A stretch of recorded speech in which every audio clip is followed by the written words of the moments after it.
Bible అందరూ చదవాలి. పొద్దున్న 5 నుండి 6 గంటల వరకు బైబిల్ స్టడీ అవర్. పాస్టర్స్ చాలా ఓపికగా పొద్దున్న లేచి ఏమండి మీకోసం సేవకులు చదువుతున్నారు, ప్రార్థన చేస్తున్నారు. అభిషక్తులు మీకు ఆ పరిచర్యకు వారు డెడికేట్ చేసుకుని 5 నుండి 6 వరకు లేఖనాలు చదువుతున్నారు.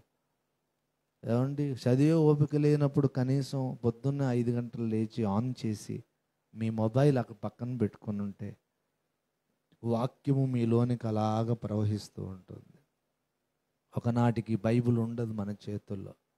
అప్పుడు మనం నడిచే బైబిల్ లాగా తయారైపోతాం. దేవునికి మహిమ కలుగునగాక. యోసేపు దగ్గర ధాన్యం ఉంది, ప్రపంచమంతా కరువు ఉన్నప్పుడు.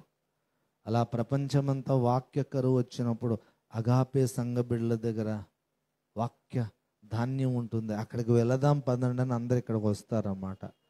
అప్పుడు నీ కొట్లు బాగుండాలి కదా, పరువు పోగొట్టేవు మళ్ళీ. అందుకే ఇప్పుడు కరువు కాలంలోనే ప్రతి విశ్వాసి ఒక యోసేపు కావాలి. హల్లెలూయా.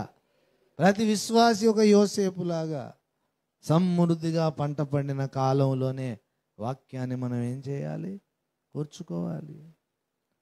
ఎక్కువ దండి, 1 గంట ప్రార్థన, 1 గంట బైబిల్ చదవండి చాలు. 1 అవర్ ప్రేయర్, పాటలు పాడుకోండి. పోనీ ఆ 1 అవర్ ప్రేయర్లోనే 2 పాటలు 3 పాటలు పాడితే అరగంట అయిపోతుంది. ప్రార్థన అంతా ఏకాగ్రత లేదుకోండి, అలా కళ్ళు మూసుకొని మీకు వచ్చిన పాటలు పాడుకోండి. స్తుతి స్తోత్రం చెప్పండి. 1000 స్తుతుల పుస్తకం పట్టుకోండి. 1 గంటలో మొత్తం అన్నీ చదువుతుంది. ఏదో ఒకటి చేసి 1 గంట అలవాటు చేసుకోండి ప్రార్థన. 1 గంట బైబిల్ చదవడం అలవాటు చేసుకోండి చాలు.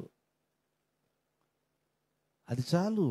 1 గంట ప్రార్థన, 1 బైబిల్, 1 గంట. రోజులో 24 గంటల్లో కనీసం 10% సమయం దేవునికి ఇవ్వండి మినిమం.